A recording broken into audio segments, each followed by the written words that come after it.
Գյուրջան Կասկադ, հասանելի բնակարաններ 65 ամիս մարման ժամկետով։ Այո։ Սերժ Սարգսյանն ասաց Արցախ հանձնածները խոսում են Արցախը հանձնողների մասին, Նիկոլ վերածները խոսում են Նիկոլին վերելու մասին, ում նկատի ունի Նիկոլ վերածների պահովելը։ Կարծում եմ ամեն ինչ ասված է եւ կարիք չկա մանրամասների մեջ մտնել։ Մենք հիմա պետք է կենտրոնանանք ազգային ուժերի համախմբման,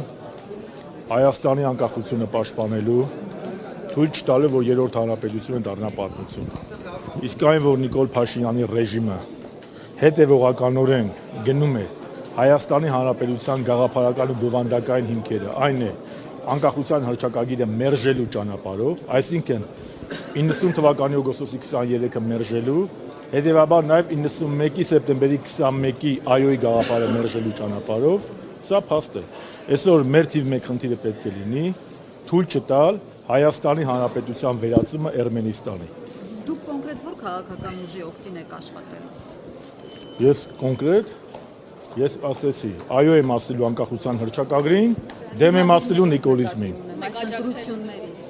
Պարոն նախագահն իր խոսքում ասեց, որ կան ազգային պետական ուժեր, ազգային ընդդիմադիր ուժեր եւ մեր հանրապետական կուսակցության գործընկերները բոլոր սոցիոլոգիայով ցույց է տվել, որ նրանք ձայն չեն տալու նիկոլիզմին եւ ձայն են տալու այն ուժերին, որոնք պայքարել ու պայքարելու են հանուն Հայաստանի Հանրապետության։ Ես չմանրամասնեմ, կան։ Ես իմ համար իմ ընտրությունը կա։ Ուժեղ Հայաստանի նկատի ունեք պարոն Շարմազանov, Ես ասեցի։ Պարոն Շարմազանով, ընտրություններին չմասնակցելու որոշման հիմքում հնարավոր է, որ նաև այդ սոցհարցումների արդյունքներն են եղել։ Չէ, սոցիոլոգիական, չէ, հանրապետականը, ինչ որ հանրապետական կուսակցությունը, քանի կուսակցություն կա Հայաստանում, որ sense ընդդիմադիր դաշտի, որ sense ռեսուրս ունի եւ sense թիմ ունի։ Մենք շատ հստակ նախագահն իր խոսքում ասել է, նախ ասեմ, որ այդ որոշումը հեշտ չի տրվել մեզ։ 2 ամիս լուրջ քննարկումներ են եղել, տարբեր կարծիքներ են եղել։ Եկել ենք այդ եզրակացության ենք հանգել, հիմա մենք գնում ենք այդ ուղղությամբ։ Սա կուսակցության որոշումն է եւ կուսակցությունը գնում է այդ ուղղությամբ։ Մեր նպատակը կրկնում եմ, թույլ չտալ, որպեսզի Հայաստանը վերածվի Էրմենիստանի կամ վիլայեթացման։ Իսկ այն, որ Նիկոլ Փաշինյանի ռեժիմը Հայաստանը հետևողականորեն տանում է դեպի վիլայեթացման ու ադրբեջանացման, սա փաստ է։ Պարոն Շարմազանով, այսօր քաղաքացիական պայմանագիր կուսակցության համագումարն է զուգահեռ ընթանում։ Ալեն Սիմոնյանը այսպիսի մի միտք է արտահայտել, երբ խոսել է Հայաստանի անվտանգության երաշխավորներից, ասել է Ադրբեջանն է Հայաստանի լավագույն երաշխավորը անվտանգության եւ հակառակը։ Միգուցե իրենց իշխանության մնալու երաշխավորը Ալիևն է, այո։ Եվ հայ ժողովուրդը պետք է ապացուցի, որ երաշխավորը Հայաստանի Հանրապետության Հայաստանի քաղաքացիներն են։ Ալեն Սիմոնյանը այստեղ անկեղծ է, որ ասում է, որ իրենց, որովհետև իրենք շատ են սիրում Հայաստանի Հանրապետությունն ու իրենց իշխանությունը նույնացնել, ես կարող եմ ասել, որ Հայաստանի Հանրապետությունը դա ԿՊ չէ, ավելին դա նիկոլիզմը չէ։ Բայց ժողովուրդը պետք է որոշի։ Ժողովուրդը պետք է այդ հանրաքվեով հստակ որոշի, որ ինքն է տերը իր երկրի եւ թույլ չի տալու, որ Հայաստանի Հանրապետությունը հետ կանգնի անկախության հռչակագրի նպատակներից։ Պարոն Շարմազանով, այս օրերի մամուլում տեղեկություններ է շրջանառվում, որ կարկառուն ՀՀԿ-ականները աջակցում են ուժեղ Հայաստանին։ Դուք տեղեկություններ ունեք ձգուձակիցների հետ այդ առումով որևէ շփումներ դրություն։ Ես շատ պարզ ասեցի, դուք ինչ որ ուզում եք այդ ուղղությամբ տանել, կգա ժամանակը ամեն ինչ կիմանաք։ Ինչու պարոն Շարմազանով, որ նախկին հանրապետականները հիմա ուժեղ Հայաստանի կուսակցության ցանկում են։ Բա կարող է գնալ Նիկոլ Փաշինյանի ցանկումը լինել, հələ կներեք էլի։ Այսինքն կարող է գնալ Նիկոլ Փաշինյանի ցանկումը լինել։ Զարմացեք, եթե հանրապետականները պաշտպանեին նիկոլիզմին, երբ որ պաշտպանում են ազգային պետական գաղափարներ կրող ուժերին, ինչու եք զարմանում։ Այսինքն դուք դա դավաճանություն չեք համարում, նորմալ է, որ գնան այլ ուժերին միանան։ Ես ոչ դա եմ դավաճանություն համարում, չէ, դավաճանություն համարում եմ չառաջադրվել ընտրություններին չմասնակցել չէ։ Մի քիչ գալուստավարի ասեցի, բայց տենց է։ Չառաջադրվելը ընտրություններին չմասնակցել չէ։ Հանրապետականը ակտիվ մասնակցելու է ընտրական process-ներին, հանրապետականը ակտիվ տարածելու է իր գաղափարները, բայց մի բան ասեմ, թող որևէ կուսակցությունների վրա չընկալի, չընդունի, ես պարզապես մեր համար ասեմ, իմ համար։ Ինձ պաշտոն չի պետք, իսկ Հայաստանի Հանրապետությունն է պետք։ Դրա համար այսօր առաջնային խնդիրը նիկոլիզմից ազատվելն է։ Վերջ։ Հաջան։ Սերժ Սարգսյանն իր ելույթում համախմբվածություն, օրինակ երբ որ խոսում էր ապրիլյան պատերազմի մասին, ասաց, որ շա այդ արժանապատվության, համախմբվածության, միասնականության արդյունքում էր նաև այդ, ինչպես ինքն ասաց, այն հաղթանակը։ Հիմա տեսեք, հանրապետականը այդպես է ասում, բայց ընդդիմադիր դաշտում հանրապետականը Ռոբերտ Քոչարյանի թիմակիցների հետ նորից կամ հանրապետականին աջակցող մարդիկ Ռոբերտ Քոչարյանի թիմակիցների հետ այսպես շատ ուժեղ պայքարի մեջ են, ու այնպիսի տպավորություն է, որ երբեմն Ռոբերտ Քոչարյանը թիրախավորում է առնվազն այնքան, ինչքան Նիկոլ Փաշինյանը, որը մասնակցում է ընտրություններին, ես այդ իմաստով եմ նշում Քոչարյանին թիրախավորումը։ Արդյոք սրանով դուք ավելի վնաս չեք տալիս եւ ավելի շատ չեք նպաստում Նիկոլ Փաշինյանին։ Ոչ, վերջից գա։ Եվ ինչու է այստեղ այդ միասնականությունը չեք ավարտում։ Ասեմ, նախ վերջից գա։ Իհարկե ոչ։ Մեր ազգալով մենք չենք նպաստում Նիկոլ Փաշինյանի վերարտադրությանը։ Մենք նպաստում ենք ընդդիմադիր դաշտի համախմբմանը եւ մեր սեփական օրինակով, մեր եսը խոնարելով հանուն համազգային ու համապետական մենքի օրինակ ենք ծառայում մնացած քաղաքական ուժերի եւ դերակատարների համար 1։ Երկրորդ, պարոն երկրորդ նախագահի հետ կապված եւ նրա թիմի հետ կապված մենք այնտեղ կոնկրետ ես այնտեղ ունեմ բազմաթիվ պայքարի ընկերներ եւ գոնե ես վերջին շրջանում հանրապետական կուսակցության կողմից երկրորդ նախագահ եւ նրա թիմի նկատմամբ թիրախավորումներ չեմ տեսել, ինքս չեմ էլ արել։ Երրորդ, եթե համեմատենք երկրորդ նախագահին ու Նիկոլ Փաշինյանի ռեժիմը, դա անհամեմատելի բաներ են։ Երկրորդ նախագահը, երրորդ նախագահը, առաջին նախագահը, մեր գաղափարակիցները ստեղ են։ Ինչ նշանակում մեր գաղափարակիցները։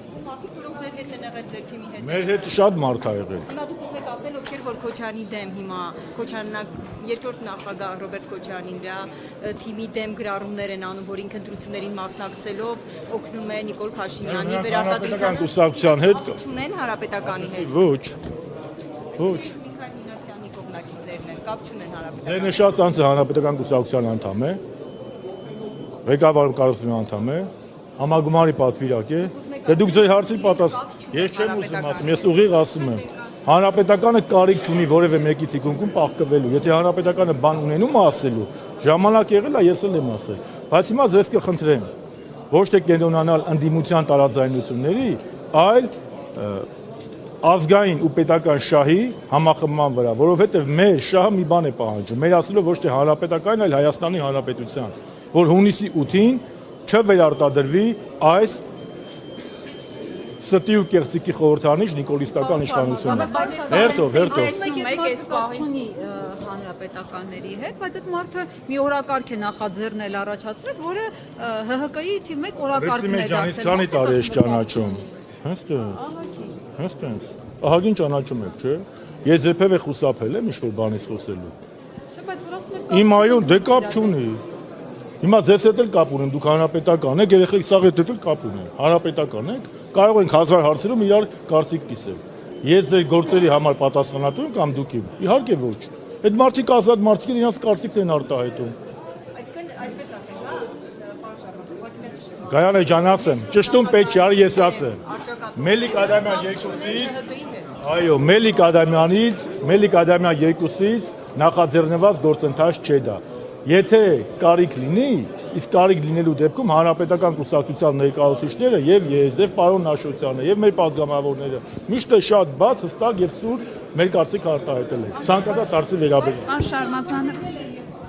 եթե շատ ջղայնացնեն, երբ որ ընդդիմադիրների հետ պայքարը sense թեժացավ, արճակատումներ, փոխհրաձգություններ, ասացին, որ մեզ շատ հունից անենք, կասենք, բանի ժամանակ այդ ընդդիմադիր թեժ պայքարների ժամանակ ովքեր էին սրճարաններում նստած պաշտոններ բաժանում, այսինքն երկրորդել եք, մենք չենք երկրորդել։ Իզնից ավելի շատ ու խիստ այդ թեմայի շուրջ շատ քիչ մարդիկ են խոսել, բայց հիմա դրա ժամանակը չէ։ Ես հիմա կոչ եմ անում կենտրոնանալ ոչ թե ներընդդիմադիր տարաձայնությունների, այլ կենտրոնանալ Հայաստանի Հանրապետության առջև ծառացած կարևոր խնդրի համար։ Այն է ազատվել օրենքով սահմանված կարգով նիկոլիստական իշխանությունից, որը Հայաստանի Հանրապետությունում տանում է դեպի վիլայեթացում։ Սանավ, քանի որ շատ եք Առնվազն պարոն նախագահի ելույթում խոսեց նաև դրա մասին, Մենք կարծում ենք, որ դեռ ժամանակ կա, որպեսզի ընդդիմադիր հիմնական դերակատարները, մանավանդ նրանք, ովքեր որ մասնակցելու են ուղղակի ընտրություններին, ջենտլմենական համաձայնագիր կնքեն, որպեսզի մեկը մյուսի դեմ չպայքարի։ Որ ձեր նպատակը Հայաստանում իշխանափոխությունն է, պարոն Շահմազանը, օրինակ, եթե վաղը Մեր նպատակը անկախ ու ազգային Հայաստանի կայացումն է, որին անհնար է հասնել այս իշխանությունների պարագայում։ Ոչ թե նպատակի իշխանափոխությունն է, այլ իշխանափոխությունը միջոց է, որպեսզի մենք կարողանանք կառուցել եւ շարունակել կառուցել այն պետությունը, որը հիմք են դրել երրորդ հանրապետության հայրերը առաջին նախագահ Տեր-Պետրոսյանի գլխավորությամբ։ Եթե վաղը փողոցում սկսվի պայքար, փողոցային պայքար, դուք նախկին ակտիվությամբ նկատի առանց եթեի այս 7 տարիների ընթացքում չի եղել որևէ ընդդիմադիր համազգային պայքար, որտեղ հանրապետականները պայքարի առաջնագծում չեն եղել։ Միգուցե ամբիոններում չենք եղել, բայց պայքարի առաջնագծում եղել ենք, կալանավորվել ենք, ձերբակալվել ենք, մեր փոխնախագահ Աշոտյանը 2 տարուց ավել կալանքի մեջ է եղել, այսօր էլ մեր ընկեր Դավիթ Համբարձումյանը տնային կալանքի մեջ է։ Ի՞նչն է խոչընդոտում իշխանափոխության հասնելու, պարոն Շահմազյան։ Շատ բաներ են խոչընդոտում եւ ներքին եւ արտաքին, բայց ես մի բան կարող եմ ասել։ Եթե հանրությունը ուշադիր լսի իմ ելույթը եւ ընտրությունը կատարի անկախության հռչակագրի ու վիլայեթացման միջև, համոզված, եթե այդ գիտակցումը լինի, Նիկոլը չի վերընտրվի։ Ամբողջ խնդիրը նրա մեջ է, որ կեղծիքի իշխանությունը, ինչպես միշտ, խաբում է ժողովրդին։ Խաղաղությունից խոսում է մի իշխանություն, որը բերել է առնվազն 3 մեծ պատերազմ, արժանապատվությունից խոսում է մի իշխանություն, որը մուրացկանի կարգավիճակ ունի միջազգային հարաբերություններում, եւ ինքնիշխանությունից խոսում է մի իշխանություն, որի երաշխիքը, ինչպես դուք ասեցիք, երաշխավորը Իլհամ Ալիևն է։ Լացեմ այն հասարակության, այն պետության, այն քաղաքական ուժերի վրա, որ երաշխավորը պետք է լինի Իլհամ Ալիևը, որը աշխարհի հայությանը համարում է սպառնալիք ու թշնամի, եւ որի օմբուդսմենը դիմել էր միջազգային կառույցներ, որպեսզի 1918 թվականի Բաքվի գործողությունները ներկայացնել որպես հայերի ցեղասպանություն ադրբեջանցի ժողովրդի նկատմամբ։ Եվ որի պահանջով Նիկոլ Փաշինյանը խելոք պատրաստվում է փոխել Հայաստանի սահմանադրությունը։ Երեխեք ջան, ամենից շատ պարզ է, սա հայկյու բելի կռիվ է։ Հայկյու բելի կռիվ է, մի բան էլ ասեմ։ Իմ տեսած, լսած, կարդացած ամենամեծագույն հայերից մեկը Գարեգին Տեր-Հարությունյանը, նույն ինքը Գարեգին Նեժդեհը 27 թվականին ասել է. խաղաղության չարաշահումը պարտված ժողովուրդների համար կարող է աղետաբեր լինել։ Ամեն գնով խաղաղություն մեզ պետք չի։ Արցախում էլ է խաղաղություն։ Արցախում էլ է խաղաղ, բայց հայ չկա։ Եթե մենք Հայաստանի համար նման խաղաղություն ենք ուզում, ուրեմն դա լավագույն ճանապարհը չէ։ Դա ճանապարհը դեպի ուղիղ գերեզման։ Հետևաբար մեր կոչը համախմբվել, այն ժամանակ ասում եք հանրապետականը չլինի, լավ կլինի, նախկիններն է խանգարում, ախպեր մենք հետ ենք հաշվում։ Ճիշտ է, մենք այդ կարծիքին չենք, նախկին ու ներկան արհեստական բաժանում է, բայց եթե նախկին ու ներկա են անում, նախկին Շուշիի ազատագրումն է, նախկինը Ապիլյանի հաղթանակն է, ներկան Ադրբեջանի առաջ ծնկի գալն է, բայց եթե նույնիսկ կան հասարակության մեջ ազնիվ մոլորյալներ, որոնք կարծում են, որ հանրապետականը որպես նախկին իշխանություն, իր ակտիվ գործունեությունը, իր առաջադրումը կարող է խանգարել ընդդիմության ազգային ուժերի հաղթանակին, խնդիր չկա։ Մենք մեր եսը խոնարհում ենք, հետ ենք քաշվում եւ ասում ենք, «Պաժալուստը, պատրաստ ենք բոլորի տոկտել, այնքան թե այս չարիքից ազատվենք»։ Կրկնում եմ, մենք հայրենիք ենք ուզում, ոչ թե պաշտոն։ Շնորհակալություն, գնամ քվեարկեմ։